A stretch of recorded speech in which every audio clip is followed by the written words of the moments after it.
Donc moi, je suis Clément Staros, je suis responsable au CFA de Tourfondette, responsable pédagogique, pardon, depuis 2 ans, une deuxième année. Et on est un CFA des ministères de l'Agriculture qui accueillons des paysagistes, à peu près 60% de la population, et des formations plus en lien avec l'agriculture, CAP, palefrenier soigneur, CAP métier d'horticulture. Le bac pro, CGE A et H, donc conduite et gestion d'entreprise agricole et hippique. Voilà, un petit peu public, avec une partie aussi formation continue pour adultes. Vous êtes un utilisateur d'EVA, donc l'outil proposé par la NLCI. Est-ce que vous pouvez un petit peu nous expliquer comment vous en êtes venu à utiliser EVA et comment vous l'avez implémenté au sein de votre établissement, auprès de qui, etc. L'idée, c'est d'avoir un deuxième test plus précis sur les compétences nécessaires aux apprentissages au moment de l'entrée en formation. Ça s'est articulé autour d'une semaine qu'on a construit autour de la rentrée. Donc essentiellement pour le public CFA en apprentissage sur les CAP et les bacs pro, donc les années de première année et de seconde, où sur 35 heures, on a mis de la remise à niveau, de la découverte des TP, voilà comment évoluer en sécurité dans un TP, quels sont les premiers gestes à connaître.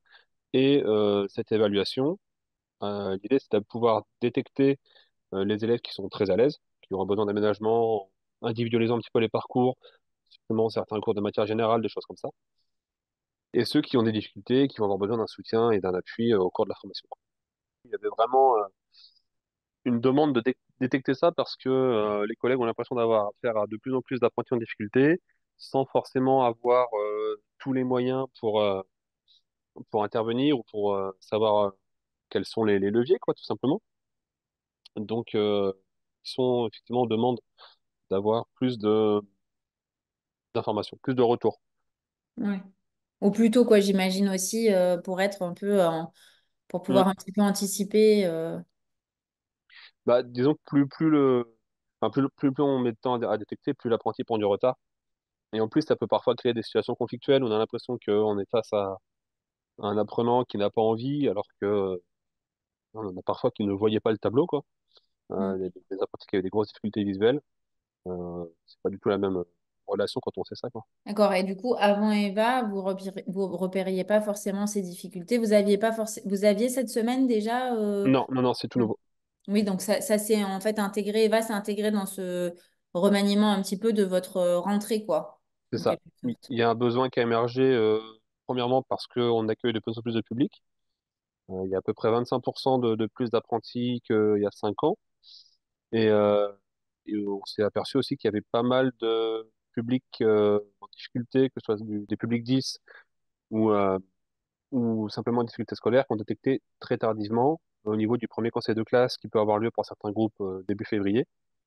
Donc après 5-6 semaines d'alternance pour les CAP, plus pour les bacs. On a fait la moitié de l'année à ce moment-là et c'est dommage de se dire que il y avait des apprentis qui auraient besoin d'une aide dès le mois d'octobre, quoi. L'idée, c'est de pouvoir s'appuyer sur les feuilles de résultats pour individualiser les carnets de liaison, parce qu'on a un encart consacré à l'individualisation. Alors, il sait pas, on n'a pas mis l'ensemble des mesures qu'on allait mettre en place, mais on a dit attention, voilà, on a détecté un risque de difficulté de lecture, ou de compréhension ou d'expression chez tel apprenti. Sachez que on va suivre ça durant le cursus.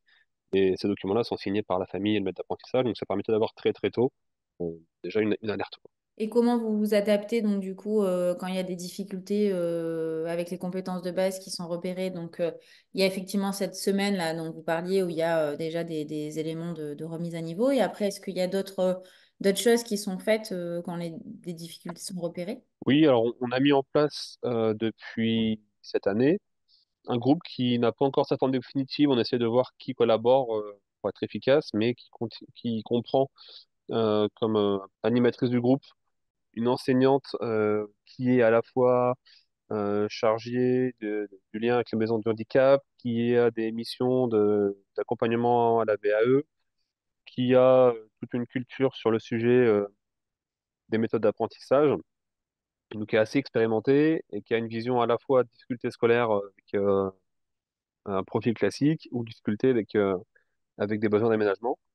Se greffe à ça une personne qui est arrivée récemment dans nos services, qui avait travaillé comme enseignante en école primaire dans l'éducation nationale, et qui, pareil, avait dans son enseignement une couleur un petit peu particulière, notamment au sujet de l'individualisation, pardon. Donc ça se complète pas mal. Et on a greffé une documentaliste qui, déjà avant la création de ce pôle, intervenait dans les cours, un peu comme interviendrait euh, une AVS au collège, quoi. Donc, qui avait déjà un peu l'habitude de servir d'appui, de reformulation, de remédiation auprès des apprentis en difficulté. Donc, on a un trio qui travaille avec les formateurs, avec d'autres interlocuteurs aussi, pour pouvoir répondre le plus précisément possible avec une réponse adaptée à chaque apprenti. Ces trois personnes-là, elles viennent en soutien du coup des élèves qui sont les plus en difficulté avec les matières générales, au-delà de cette première semaine, un peu L'idée, tout c'est le ça, long c'est du... qu'on va détecter des profils. Ensuite, il va y avoir un entretien.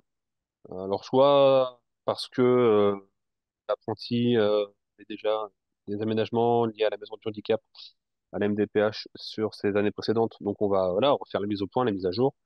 Dans ces cas-là, c'était quelque chose qui était prévu. Soit on va le recevoir pour voir si ce qu'on a constaté sur Eva s'avérait vrai, s'il n'y a pas eu simplement des difficultés avec le logiciel ou une envie de pas le remplir sérieusement.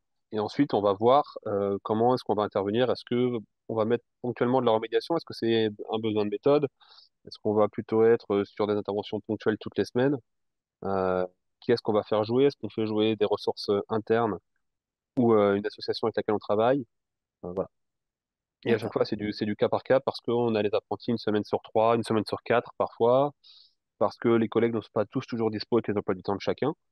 Euh, on est un petit peu limité sur les capacités d'intervention, donc on essaye d'avoir pour sur les apprentis 2 à 4 heures de temps individuel consacré à ceux qui sont en difficulté. Super. Eh ben, merci beaucoup. Au Au revoir. revoir, bonne journée.